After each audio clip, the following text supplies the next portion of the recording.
네, 그러면 이번에는 그 새로운 기술들만 이제 떠오르는 기술들도 있지만은 기존의 하드웨어 기술들이 이제 또 진화하는 기술들도 있지 않습니까? 네, 그래서 그렇습니다. 책에서 한 8가지로 분리를 하셨는데 그거에 대해서 좀 주요한 우리가 좀 관심을 가질 만한 투자의 포인트로 삼을 만한 그런 것들을 좀 한번 설명을 해 주시죠. 예, 일단 오해가 좀 없으셨으면 좋을 거예요. 지금 야 이거 뭐 다 하드웨어인데 이게 최신 기술 맞아라고 아마 생각하시는 분도 계실 텐데요. 디지털 트랜스포메이션에서 설명드렸던 게 쉽게 말하면 이제 사이버라는 게 가상입니다. 네. 가상 공간에서 있던 플랫폼이라든지 네트워크 효과라든지 아니면 클라우드라든지 뭐 AI 빅데이터 다 말씀을 드렸기 때문에 이번에는 너무 이쪽에만 치중되어 있기 때문에 그럼 우리 물리 세계에서의 변화는 없어요? 라는 부분에서 앞으로 이런 것들이 하드웨어 쪽에서 특히 한국은요 굉장히 기계공업이 발달한 나라입니다. 네. 전부 다 그렇게 가면 미국에 종속당할 수밖에 없지만 우리가 아이폰도 아무리 이제 아이클라우드가 있고 이제 iOS가 있지만 누군가는 만들고 있지 않습니까? 스마트폰을. 그리고 카메라가 좋기 때문에 저희가 사지 않습니까? 네. 하드웨어는 반드시 있어야 되고요. 그렇게 해서 제가 한 8개 정도를 한번 추려봤어요. 네. 즉 아날로그가 디지털로 다 바뀐다 그러면 반드시 필요한 게 스마트 센서다.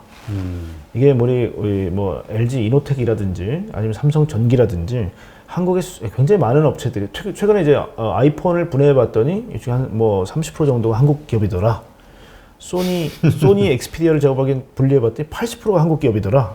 그러니까 소니 핸드폰이지만 80%가 우리 부품이에요. 네. 대부분 이런 스마트 센서입니다. 근데 아쉬운 게 한국의 삼성전자나 하이닉스는 메모리 반도체에서는 세계 탑인데요. 비메모리 반도체입니다, 대부분. 이쪽은 장인 정신이 좀 필요해요. 30년, 40년 동안 한 가지 물성에 대해서만 계속 추적했던 업체들이 많아요. 예를 들면 아주 민감하게 열에 대해서 체크하는 기업들은 도대체 99도와 100도 차이를 아주 민감하게 체크를 해야 할 거고요. 그런 것들이 스마트 센서이기 때문에 이쪽은 저희가 조금 좀 후발주자다. 그래서 최근에 또 토프 센서라고 타임 오브 플라이트, 즉 심도라든지 우리가 전분이라는 표현을 했습니다. 이 포인트 클라우드라고 해서 예를 들면 이 815 스튜디오를요 스마트폰을 한번 쭉 스캐닝하게 되면 이 구도가 다 3D로 재현돼요. 네. 이게 타임 오브 플라이트라는 기술이거든요. 이게 얼마 정도 할 것 같으세요? 이게 딱 봤을 모듈이 글쎄요. 비쌀 것 같은데. 7,500원이요. 네? 그거밖에 안 해요? 그렇게 가격이 싸졌어요. 이게 뭐냐면 이 기술이 보편화될 수 있다는 얘기고요. 우리가 소위 말하는 VR, AR 시대가 오면요. 아마 사람들이 가지고 있는 이 터프 센서를 가지고 모든 이 공간들을 전부 다 3D화 시키지 않겠냐라는 생각을 갖고 있고요. 특히 이미지 센서에서는 저게 아주 굉장히 뭐 이제 쾌거인데 소니가 세계 1위였는데 삼성이 최근에 1억만 화소가 넘는 이미지 센서를 가져오면서 역전을 하는 아마 그런 꿈도 저희 꿔볼 수 있는 상황에 왔어요. 그래서 이 센서 쪽은 굉장히 저희가 유망하다라는 생각이 있고요. 자, 두 번째로 넘어가 봤고요. 반도체 좀 식상하시지만 반도체입니다. 삼성전자, 하이닉스가 전 세계 메모리 반도체 한 70% 이상을 차지하고 있습니다. 네. 그리고 아주 다행인 게 중국의 반도체 굴기가 조금 저희가 무릎을 꿇은 것 같아요. 그렇죠. 거의 끝난 것처럼 느껴지죠. 느껴지죠. 지금은. 뭐 앞으로 막 중국을 근데 무시할 수는 없습니다. 그래서 워낙 중국 훌륭한 또 이 엔지니어들이 많기 때문에 저희가 방심해서는 안 되겠지만, 자 그럼 만약에 메모리 쪽이 저희가 크게 걱정 안 해도 되는 단계다면 이제는 비메모리, 그 다음에 또 이제 이 TSMC 네. 같은 파운드리 쪽을 당연히 노려봐야겠죠. 왜냐하면 조금 이제 다른 얘기입니다만은 짐 켈러라는 외계인이 있습니다. 짐 켈러라는 외계인이 누구냐? 가는 데마다 반도체를 만들어요. 아, 그래요? AMD하고 인텔하고 막 싸웠을 때 AMD가 박살났죠. 그 왜냐하면 이 짐 켈러가 없어졌기 때문에. 아, 원래 AMD 맨이었나요? 그렇죠. AMD에 있었고요. 또 그다음에 테슬라가 엔비디아하고 막 싸웠죠. 야, 엔비디아가 워낙 GPU를 비싸게 받으니까 내가 직접 만들고 말겠다. 왜냐, 짐 켈러가 있었습니다. 짐 켈러는 뭔가 그쪽의 반도체를 가지고 새로운 변화를 확 일으키는 거가 취미인 것 같아요. 테슬라가 어느 정도 되니까 또 떠났습니다. 근데 이 짐 켈러가 애플도 반도체를 뭐 만들거나 하는 것들이, 자, 이런 천재들이 실리콘밸리에 너무 많아요. 자, 그런데 그럼 그 천재들이 디자인을 했어요. 그럼 누가 만들어주나요? 파운드리 업체가 만들어주죠. 업체. 그렇다 보니까 구글도 텐서플로우 유닛이라고 TPU라는 걸 만들었습니다. 디자인을 했어요. 누가 만들어줘야 될 거 아닙니까? 그러니까 TSMC는 지금 거의 과잉, 더 이상 만들 수 없을 정도로 꽉 찼어요. 그러니까 야, 이 미세 공정을 할 수 있는 게 누구 있니? 삼성하고 하이닉스가 있습니다. 그래서 저는 이쪽 부분이 앞으로 아마 굉장히 커질 거다. 삼성이 만약에 이 TSMC 같은 파운드리 쪽의 성장이 그만큼 된다면 삼성은 지금보다도 훨씬 더 커질 수 있습니다. 네. 왜냐, TSMC가 시가총액이 삼성을 넘어섰거든요. 그렇죠. 고일 저 파운드리만 하는데. 맞습니다. 그러니까 메모리 플러스 파운드리가 된다 그러면 저는 삼성전자의 업사이드는 훨씬 더 커진다고 보고 있거든요. 그래서 반도체는 절대 놓쳐서는 안 된다. 네. 그리고 한국인의 꼼꼼함이 이 반도체는 정말 투영이 많이 될 수 있다고 네. 생각돼요. 근데 그런 질문에는 어떻게 생각하세요? 이 파운드리 이게 삼성이 결국은 그 많은 고객을 이제 끌어와야 되는데 TSMC 고객을 끌어와야 되는데 이 고객의 입장에서 보면 삼성전자가 그 뭐라 그럴까 제조업체가 될 수도 있으면서 또 경쟁자가 될 수도 있는 거잖아요. 예. 그런 것이 하나의 장벽이 될 수 있다. 근데 뭐 애플이 최근에 이제 삼성 OLED 쓰는 거를 전 좋은 이제 예라고 생각하는데요. 압도적 기술이 있으면요. 아, 결국은 경쟁 관계는 사실은 좀 대등할 때입니다. 근데 이쪽 부품에서 나는 명품인데 예를 들면 뭐 루이비통이라든지 샤넬이 뭐 가죽을 예를 들면 조금 싼 가죽으로 낮춘다는 거는 스스로 용납이 안 되겠죠. 그래서 압도적 기술 차이가 있으면 그것도 부품으로서의 존재감이 분명히 있기 때문에요. 소니도 얼마나 자존심 상하겠습니까? 자기들이 만드는 하이엔드 폰을 뜯어봤더니 80%가 한국 부품인데 얼마나 자존심이 상하겠어요. 그러게요. 그래서 압도적 기술이 있으면 그런 부분들은 저는 충분히 가능하다라고 봅니다. 네. 세 번째 기술은 여러분 많이 들으셨던 배터리입니다. 제가 아까 로보타이제이션 얘기하면서 자유다, 배터리는 곧 자유다라는 말씀을 드렸죠. 왜냐, 자동차는 항속거리 도대체 얼마나 멀리 달릴 수 있니? 지금 수소 자동차하고 나눠지는 것도 1000km 이상 달릴 수 있는 게 수소차지만 500에서 한 600 정도 달릴 수 있는 게 배터리다 그러면 제일 아쉬운 게 배터리 좀 오래 갔으면 좋겠어요. 그렇죠. 그리고 아무리 써도 예를 들어 방전이 되거나 안 했으면 좋겠고요. 급속 충전됐으면 좋겠어요. 그래서 배터리 요구하는 것들이 굉장히 많아지는데요. 지금은 우리가 전기차 정도로 확대되는 데서 이렇게 저희가 호들갑을 떨고 있죠. 근데 아까 말씀을 드렸듯이 로보타이제이션이 오프라인의 상당 부분을 사람의 근력을 대체한다 라고 생각하시면 이게 다 콘센트 끄고 다니나요, 로봇이? 배터리가 굉장히 필요할 거예요. 그러겠네요. 이건 로보타이제이션의 시대에는 자유도하고 연결되기 때문에 이 배터리 상당히 중요하고요. 어번 에어모빌리티, 즉 하늘을 날아야 된다면 자동차는 땅바닥에 쫙 깔리는 차가 좋은 차 아닙니까? 좀 무거워도 돼요. 근데 양력, 즉 중력에 반대가 되는 힘을 얻기 위해서는 상당히 밀도가 높은 가볍고 효율이 좋은 배터리가 필요합니다. 그래서 위성에는요, 킬로그램당 지금 500에서 800와트하고 나오는 애들이 들어가요. 위성에는 굉장히 가볍고 오래가는. 그래서 비쌌기 때문에 채용을 못 하고 있는데요. 아마 차기 배터리는 전고체처럼 저희가 전해질이 액체가 아닌 고체가 돼서 굉장히 드라이하면서 가벼운 쪽이 되거나. 그래서 뭐 결론은 배터리는 뭐 워낙 많이 알고 계시기 때문에 제가 조금 제 견해만 말씀을 드리면 전기차 쪽이 앞으로는 굉장히 늘어난다. 근데 이게 왜냐하면 2035년 정도까지는 내연기관이 상당히 없어질 겁니다. 네. 왜냐? 2050년도에 탄소 뉴트럴리티를 선언한 나라가 굉장히 많아졌어요. 2050년에 탄소를 제로로 만들려면요, 지금 전체 탄소의 16% 정도가 결국은 이 트랜스포테이션 쪽에서 나옵니다. 그래서 이 수송기관들, 뭐 트럭, 버스, 비행기 이런 게 16% 정도인데요. 이걸 0으로 만들기 위해서는 그냥 다 바꿔주면 돼요. 제일 쉽습니다. 그래서. 그러니까 지금 현재 뭐 미국도 그렇고 중국도 그렇고 탄소 제로를 선언했잖아요. 선언했습니다. 56까지. 예, 맞습니다. 예. 그러다 보니까 이렇게 갈 수밖에 없는 거죠. 그러니까 이게 제가 지금 이제 정부에서 하고 있는 뉴딜 정책의 자문위원으로 있는데요. 네. 사실 매번 회의 참석할 때마다 우리가 주식시장에서 알고 있는 그 프레셔하고요, 실제 정부 기관에서 각국들 정상끼리 그 프레셔는 완전히 다릅니다. 레벨이. 2050년까지 선언을 할 거냐 말 거냐를 가지고 사실 선진국들이 계속 눈치를 봤어요. 네. 선언을 했다는 거는 엄청난 액션으로 변화가 되거든요. 그래서 아마 배터리 쪽은 앞으로 계속 늘어날 거다. 그리고 자동차는 15년 정도 러닝 피리어드가 있어요. 그러면 35년도부터 안 팔기 시작해야 15년 동안 써먹고. 그렇죠. 또 AS 뭐 이런 거 있고. 그러니까 50년에 돼야 제로가 될 수 있다는 겁니다. 그래서 35년부터 내연기관차 판매 금지를 선언한 나라들이 굉장히 많아요. 서울도 35년부터 판매 금지입니다. 그리고 런던도 30년. 그냥 노르웨이, 네덜란드는 25년. 이미 오고 있어요, 단계적으로. 이게 이제 결국 우리 화석 연료, 그러니까 뭐라죠? 좌초 산업이라고 표현하는. 그렇죠. 예, 그렇게 되겠네요. 그러니까 스트랜디드 에셋이라고 표현하는 좌초 제가 보기엔 자산이라고 표현을 하는데요.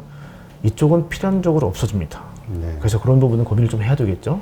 근데 좀 전에 말씀하셨던 전도체 배터리, 현재는 이제 리튬 이온이지 않습니까? 예. 근데 요번에 나온 뉴스 보니까 뭐 토요타가 전도체 배터리를 전고체, 개발했다. 예, 맞습니다. 예. 뭐 그런 게 나오면서 LG 화학이나 이게 국내 기업보다 그 일본 기업들이 한 발 앞서 나가는 거 아니냐 이런 걱정들을 많이 하던데요. 그러니까 양산에 대한 부분입니다. 왜냐하면 전고체에 대한 기술 특허는 원래 도요타가 세계 1위입니다. 굉장히 큰 돈을 투자했어요. 네. 그러니까 사실은 현대자동차가 전기차에 대해서 고민 안 할 때부터 도요타의 특징은 뭐냐면 기초 기술이 상당히 많습니다. 그래서 도요타가 가지고 있는 기술을 가지고 전고체를 발표를 했는데요. 결국 양산에서 저는 문제가 발생할 거라고 보고 왜냐? 삼성 SDI도 27년도부터 만들겠다고 발표를 했거든요. 네.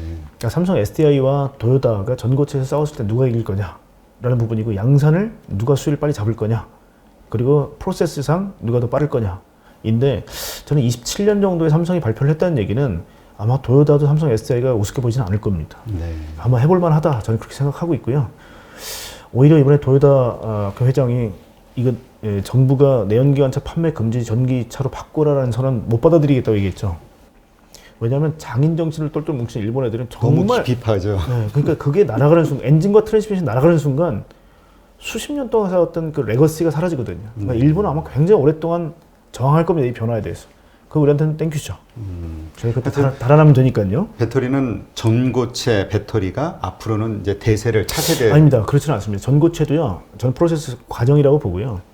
리튬 에어 같은 경우도 사실 이번에 세라믹 커팅을 가지고 쉽게 말하면 공기 중에 있는 산소를 가지고 배터리가 돌아가요. 네. 꿈의 기술입니다. 근데 그것도 사실은 지금 기술이 구현은 되는데 충방전을 수십 회, 수백 회 반복되게 되면 물성이 흐트러져요.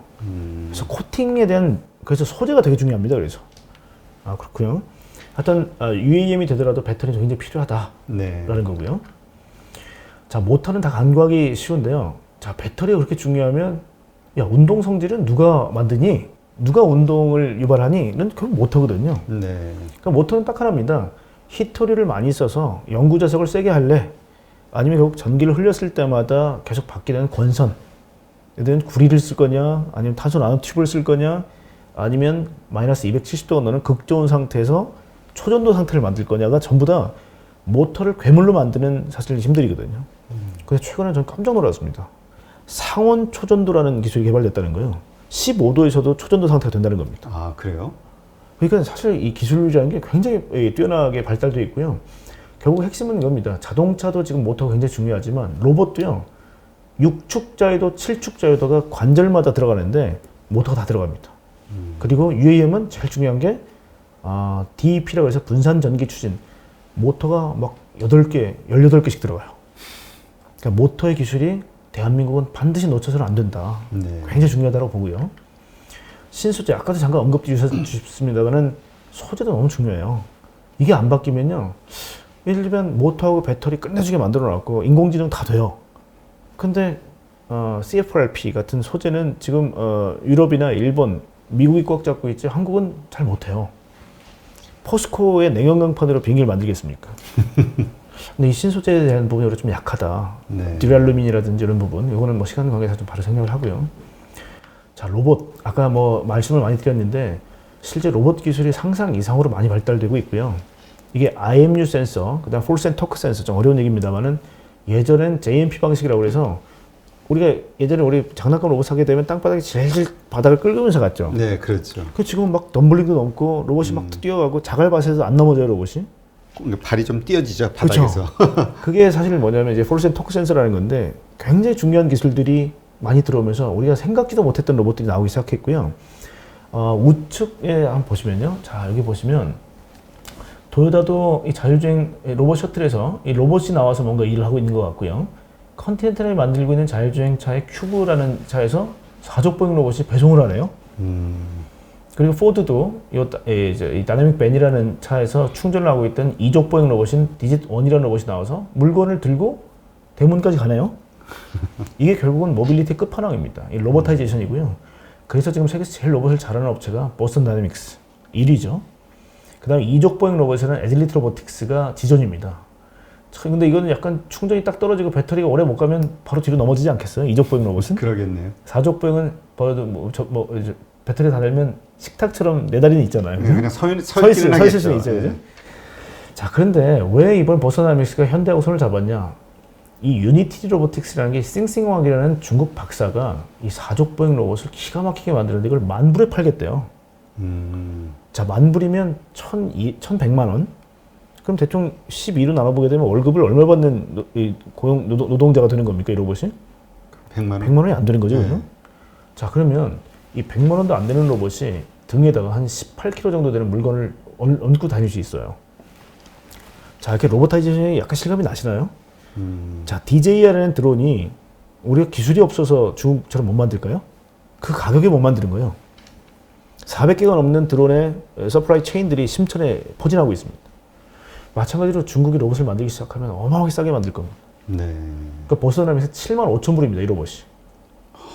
7.5배가 비싼 거죠, 이 로봇에 비해서. 경쟁력이 확 달라지네요. 달라집니다. 근데 현대자동차가 대량 생산해서 가격을 낮추지 않으면 사실 1조 주고 인수한 건 비싼 겁니다.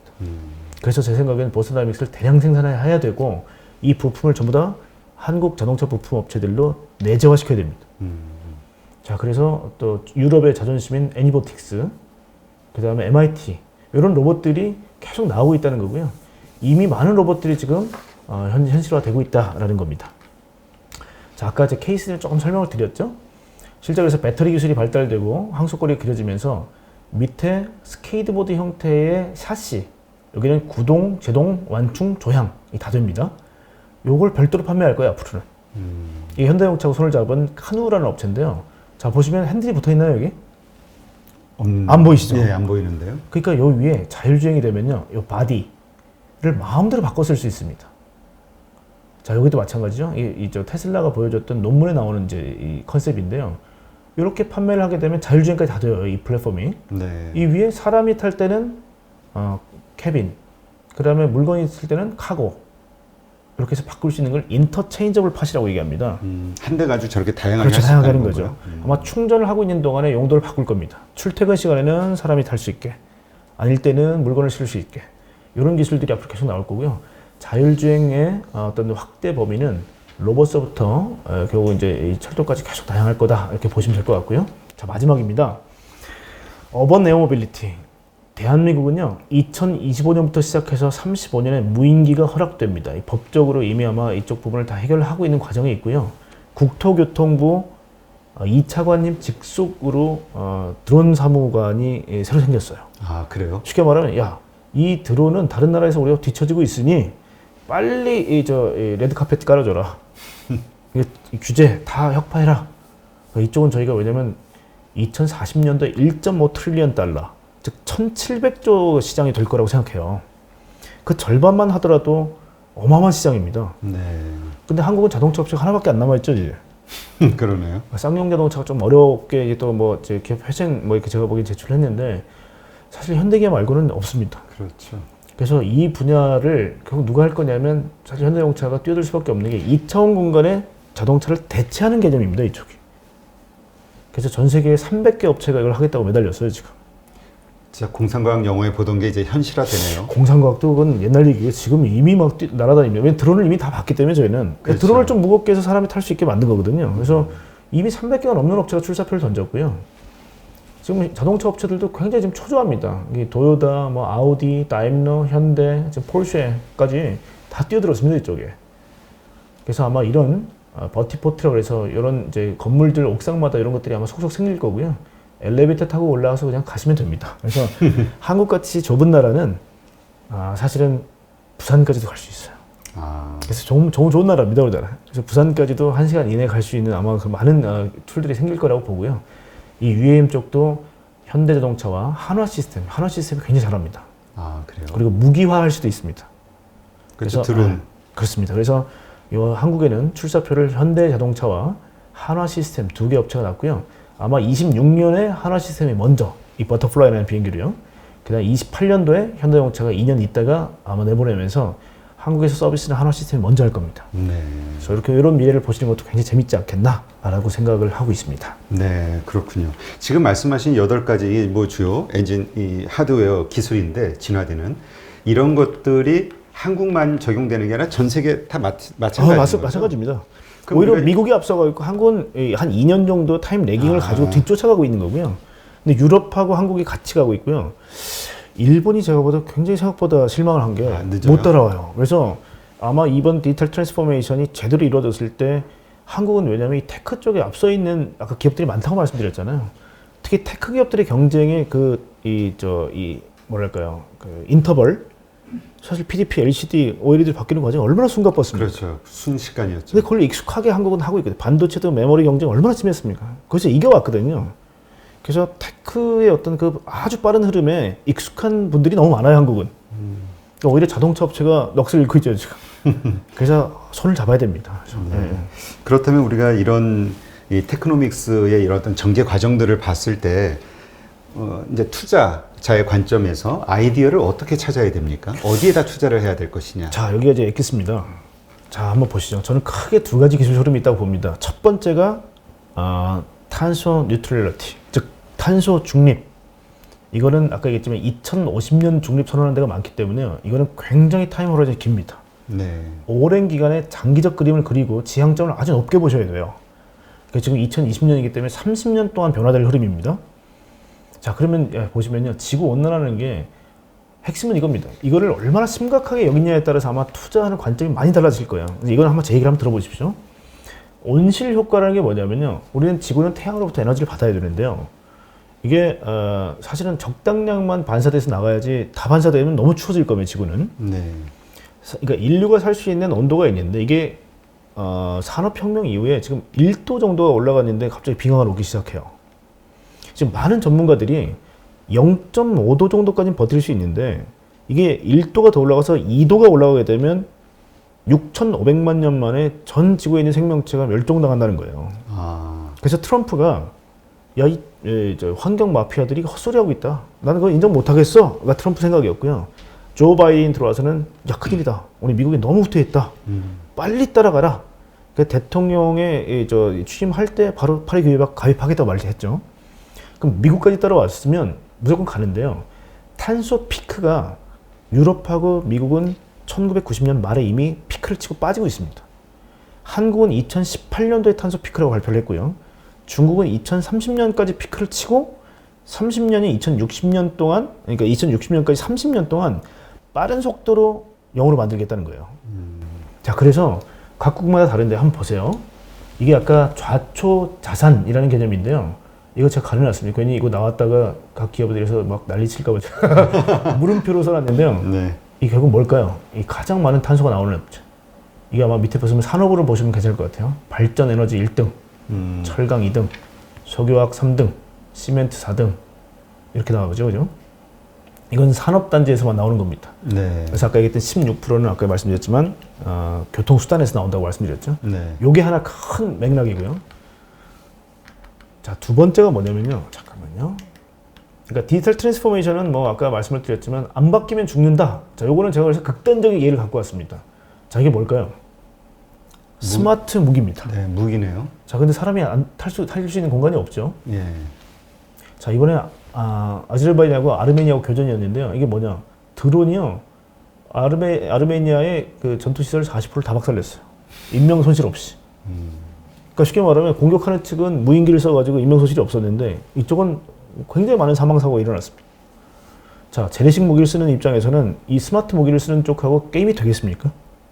피해 규모가 완전히 틀리네요. 그래서 저희가 이쪽도 잘 봐야 됩니다. 왜냐하면 스마트화라는 건 선택의 문제가 아닙니다. 안 바꾸면요, 결국은 이제는 뭐 국가까지 잃을 수 있습니다. 그래서 스마트화를 제가 좀 약간 이 당위성을 설명드리기 위해서 굉장히 극단적인 상황을 갖고 왔는데요. 이 무기, 아까도 말씀드렸지만 자율주행이 되는데 이 무기 자율주행화 시키는 거 어려울까요? 안 어렵습니다. 그러겠네요. 그래서 저는 여기서 약간 희망을 갖는 게 대한민국이 e스포츠에서는 지존이죠. 그 영화에서 보면은 조종사나 뭐 이런 사람들, 군인들은 다 안에서 게임하듯이 하잖아요. 똑같습니다, 게임하고. 왜냐면 이 개체들이, 스마트 무기들이 필드에 나가는 순간 그때부터는 디지털의 환경 속에 마치 이제 게임하고 똑같아지는 거죠. 그래서 한국의 e스포츠가 세계에서 압도적 1등입니다. 그러면 스마트 무기가 다 바뀌었을 때 대한민국의 국방력은 어떻겠습니까? 그 뭐 레벨이 다르겠네요. 현재가 전 세계 6위입니다, 대한민국의 국방력이. 저는 더 올라갈 수 있다고 봅니다. 그러니까 이런 것들이 결국 스마트화라는 부분인 거고요. 자, 그래서 이제 결론을 한번 내볼게요. 자, 큰 기술이 말씀드렸지만 디지털 혁명, 지금까지 장황하게 말씀드렸던 게 디지털 트랜스포메이션이었죠. 또 하나가 지구온난화나 탄소 제로 경제, 즉 탄소 중립입니다. 이 두 가지 기술이 큰 축입니다. 그래서 저희가 테크놀로지, 기술이 경제를 이끌 거다라는 부분인데, 요 두 가지는 그냥 제로에서부터 쌓아 올리는 개념이 절대 아닙니다. 디지털 대전환을 위해서는 아날로그 경제가 추락합니다. 자율주행차가 되면 사람이 일단은 실직을 할 거고요. 그 다음에 요건 전기차가 되는 순간 엔진은 사라집니다. 결국 지구온난화가 되면 탄소 경제, 탄소 제로 경제가 되면 탄소 경제가 죽습니다. 이게 네. 좌초 산업, 좌초 자산이라고 불리는 거고요. 자, 그러면 한쪽은 죽고 한쪽은 올라요. 자, 이걸 밑에 표현한 겁니다. 아날로그 경제가 죽어요. 근데 우리가 주황색으로 표시한 건 우리가 소위 말하는 실적입니다. 아날로그 경제가 마이너스 100이고요. 예를 들어 미래기술에서 열심히 매달려서 플러스 100을 만들었어요. 그럼 우리가 소위 말하는 어닝은 어떻게 되죠? 마이너스 100 플러스 100은 제로가 되죠. 제로죠. 그러면 실적이 제로입니다. 자, 그러면 주식시장 GDP 그로스는 제로입니다. 자, 그런데 밸류에이션은 어떻게 될까요? 디지털 경제 쪽은 확 올라가고 그렇습니다. 이쪽은 확 떨어지고. 그래서 이게 전통적인 경제 현상과 다르게 된다는 얘기가 뭐냐면 밸류에이션을 어마어마하게 줍니다. 자, 근데 그 이유가 뭐냐를 따져보면요. 우리가 소위 말하는 ESG, 국민연금의 50%는 이거에 준거에서 투자를 해라. 블랙락도 이렇게 아니면 투자 안 하겠다라는 그렇죠. 건 뭐냐면요. 사실 어떻게 보면 이게 선진국의 음모론입니다. 지난 100년 동안 탄소를 계속 뿜어내면서 성장을 했던 선진국이 이제 막 따라잡으려는 개발도상국들이 탄소를 대니까 너네 나쁜 놈들이죠. 자기네가 다 망쳐놓고. 근데 그게 야 우리 이렇게 할 거야 했더니 투자를 이렇게 만들어 방향을. 너 CO2 배출하는 애들은 너 투자 못하게 막을 거야. 결국은 이거는 선진국들이 이쪽으로 안 가게 되면 투자가 돈줄이 끊깁니다. 그래서 그 투자 방향을 결정해 주는 게 ESG고 우리가 이제 소셜 리스폰스 사회적 책임 투자가 되는 거죠. 자, 근데 속도는 야 그래 미래는 알겠어. 근데 먼 미래잖아. 근데 코로나가 턱 터졌어요. 코로나 터질 때 또 하나의 자연현상이 뭐였을까요? 캘리포니아가 대한민국 국토의 25% 면적이 불이 탔어요. 지열이 너무 올라갔다. 대기가 건조하다. 강풍이 분다. 못 껐어요. 대한민국 25% 불 탔습니다. 그리고 나서 바로 이 캘리포니아 주지사가 뭐라고 그랬냐? 바로 35년부터 내연기관차 판매 금지하겠다. 왜냐면 인과관계가 지구 온난화 때문에 불이 났다는 거예요. 기후 탓이다. 기후 탓이다. 자, 또 하나가 뭐냐? 산샤댐 붕괴 직전까지 갔었죠. 어마어마한 홍수가 났는데 온실가스 중에 하나가 뭐냐면요. 지구의 온난화 이게 그 많은 게 GS 중에 하나가 뭐냐면 구름이에요. 근데 구름이 수증기를 너무 많이 머금고 있어요. 그러니까 비가 한번 쏟아졌더니 한 번도 겪어보지 못한 비 양이 쏟아지는 거예요. 그래서 대홍수가 제가 보기 잦게 출몰하는 거죠. 그게 뭐냐면 이번 코로나 때 자연의 무서움을 알았다는 겁니다. 그렇죠. 이거 안 가면 안 돼! 라는 속도의 문제입니다. 곧 올 것 같아. 야, 언택트 필요해. 오프라인도, 야, 이제 다시 만약에 백신이 활성화된다 하더라도, 야, 이거 온라인 없어서 죽다 살았어. 그러면 그때 온라인에 대한 해지를 안 할까요? 저는 해지한다고 봅니다. 그러게. 사실 올 초, 작년 말까지만 해도 좌초자산이라는 어떤 미래학자들의 이야기를 하면은 진짜 다 비웃었거든요. 댓글로. 맞습니다. 네. 뭐 말도 안 되는 소리. 근데 지금은 다 인정할 수밖에 없어요. 예. 그게 바로 이제 속도라는 부분이고요. 자, 그러면 야, 그럼 다 그 개념을 알겠어. 근데 실제로 그렇게 되는 거 맞아? 자, 각국이 통화 정책이 끝나면 재정 정책으로 가겠죠. 그렇죠. 그 재정 정책이 좌초 자산을 성장시키거나 키우는 데 쓰이나요? 새로운 저쪽 디지털 경제. 충전소를 설치하거나 아니면 디지털 어떤 클라우드 시스템이라든지 통신 5G 대부분 다 디지털 트랜스포메이션이나 이런 쪽으로 자금, 한국도 2025년까지 114조라는 천문학적 돈이 이 두 가지 아젠다, 그린 뉴딜, 디지털 뉴딜 쪽으로 집중해서 쏴집니다. 이게 결국 돈이라는 거죠. 이 힘이죠. 네. 근데 진짜 선진국이 아까 말씀하신 대로 투자 방향만 지금 ESG라는 어떤 키워드를 설정해 놓고 하는 게 아니라 아리백이라든가 탄소 국경세라든가 이런 걸 통해서 신흥국들의 맞습니다. 모든 네. 수출까지도 관여하게 되는 거잖아요. 맞습니다. 그래서 소셜이라는 부분은 사실 이제 만약에 중국 같은 경우가 뭐 국가가 예를 들어 관제한다, 아니면 무슨 뭐 저 대주주를 제가 쳐낸다, 그리고 거버넌스 문제가 이 국가가 관여하는 부분, 아니면 화웨이도 마찬가지죠. 야 보니까 전부 다 이 인민군 출신들이 다 CEO를 하고 있더라. 이거는 결국은 마치 미국의 알파처럼 국방부가 그대로 옮겨온 거 아니야 이 회사에. 그러니까 다 안 되겠다 이거든요. 이 거버넌스 문제가 될 수도 있습니다. 그래서 ESG는 사실 어떻게 보면 선진국이 특히 개발도상국 중에 조금 제가 봐도 불투명한 부분이 있는 것들은 아예 투자를 원천으로 막아버리는 겁니다. 그래서 방향, 이쪽으로 가면 안 돼, 가면 안 되라고 막고 있는 거거든요. 자, 그러면 한국은 굉장히 어떻게 보면 답이 명확하게 나와 있는 시점에 투자를 하고 있는 거거든요. 그러네요. 그래서 아까 이 기술을 제가 장황하게 설명드렸던 이유는 뭐냐면 이 기술들을 저희가 바라보고 가는데 지향점이 월스트리트이 아니라 그리고 이제 실리콘밸리의 뉴머니들이 어떻게 보고 있는지에 대해서 제가 공감을 좀 해야 될 것 같고요. 도대체 같은 기술이 도대체 밸류에이션을 얼마나 받았니? PSR을. 근데 우리는 PER, PBR, EV/EBITDA를 아직도 보고 있거든요. 네, 그렇죠. 그러니까 굉장히 이 부분에서는 저희 같은 전문가들도 그래서 어쩌라고 라고 얘기하셨을 때 미국의 최고 기업들을 한번 보세요. 물론 글로벌하게 한국이 그 정도 힘은 없지만 아예 다른 이머징 마켓은 이런 게 없습니다. 아예 이런 신기술이 있지도 않아요. 그러면 과연 이머징 마켓 쪽으로 돈이 쫙 따라왔을 때 과연 외국인들이 이런 잣대로 봤을 때 한국이 예뻐 보일까요? 안 예뻐 보일까요? 밸류도 낮고 그리고, 괜찮게 보이겠네요. 그리고 아까 잠깐 설명드렸지만 시가총액 상위사를 구성하는 목록 자체가 바뀌어버렸습니다. 그래서 하여튼 그런 부분들은 앞으로도 결국은 투자를 결정하는 데 상당히 중요하지 않겠느냐. 그래서 저희가 테크놀로지에 대한 이해가 앞으로 경제, 이코노믹스를 이끄는 데 상당히 큰 밑거름이 될 거다라고 저희가 설명을 좀 드리고 있는 부분입니다. 네. 오늘 이렇게 말씀을 들어보니까 우리가 이제 좀 추상적으로 와닿았던 그 4차 산업혁명, 이것이 어떻게 우리 생활에 들어오게 될지, 그 다음에 정말 많은 분들이 지금 기술의 시대라고 표현을 하시는데 왜 그렇게 얘기할 수밖에 없는지를 이해할 수 있게 되네요. 네. 네. 네, 오늘 이거 좀 어려운 내용이라 좀 이렇게 다시 한번 복습을 해보기는 해야 되는데 하여튼 정말 그 전체적인 어떤 기술의 흐름, 앞으로 미래 성장 산업의 어떤 흐름, 그거에 대한 가치를 우리가 어떻게 생각해야 될지에 대한 기준, 이런 거에 대해서 다시 한번 생각해 볼 수 있는 기회가 된 것 같네요. 예. 네. 오늘 이렇게 정말 좋은 인사이트를 함께 해주신 하이투자증권 리서치 센터장이신 고태봉 센터장님께 감사드립니다. 예, 고맙습니다. 고맙습니다.